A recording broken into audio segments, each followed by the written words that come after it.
General science previous ప్రశ్న. ఈ క్రింది వానిలో గుండెలో 13 గదులు గల జీవి ఏది?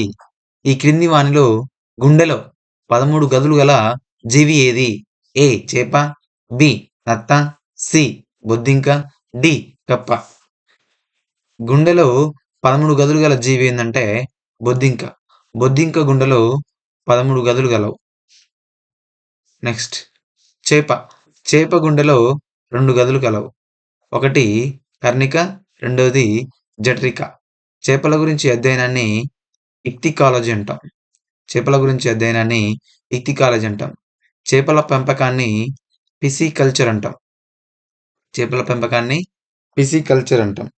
చేపలో శ్వాసక్రియ ఎలా జరుగుతుందంటే మొప్పల ద్వారా జరుగుతుంది. చేపల్లో శ్వాసక్రియ మొప్పల ద్వారా జరుగుతుంది. నెక్స్ట్ చేప యొక్క హృదయాన్ని శిరాహృదయం అంటాం. చేప యొక్క హృదయాన్ని శిరాహృదయం అంటాం. గుర్తుపెట్టుకోవాలి. చేపల్లో శ్వాసక్రియ మొప్పల ద్వారా జరుగుతుంది. చేపల యొక్క హృదయాన్ని శిరాహృదయం అంటాం. చేపల పెంపకాన్ని పిసికల్చర్ అంటాం. చేపల గురించి అధ్యయనాన్ని ఇక్తికాలజీ అంటాం. నెక్స్ట్ నత్త యొక్క గుండెల్లో 2 గదులు కలవు. ఒకటి కర్ణిక, రెండో గది జఠరిక. రెండో గది జఠరిక. నెక్స్ట్ చూసుకుంటే కప్ప. ఈ కప్పలో గుండెలో 3 గదులు కలవు. 3 గదులు. 2 కర్ణికలు.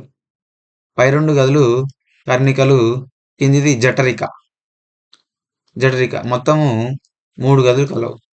ఈ చేపని అంఫీబియన్ ఉభయచరాలు అంటాం. ఎందుకంటే ఇది భూమి మీద మరియు నీటిలో జీవిస్తుంది కాబట్టి దీన్ని అంఫీబియన్ అంటాం. నెక్స్ట్ కప్పల గురించి అధ్యయనాన్ని ఏమంటాం అంటే బాట్రకాలజీ అంటాం. బాట్రకాలజీ. వీడియో నచ్చితే లైక్ చేసి సపోర్ట్ చేయండి. సబ్స్క్రైబ్ చేసుకోండి. Thank you so much.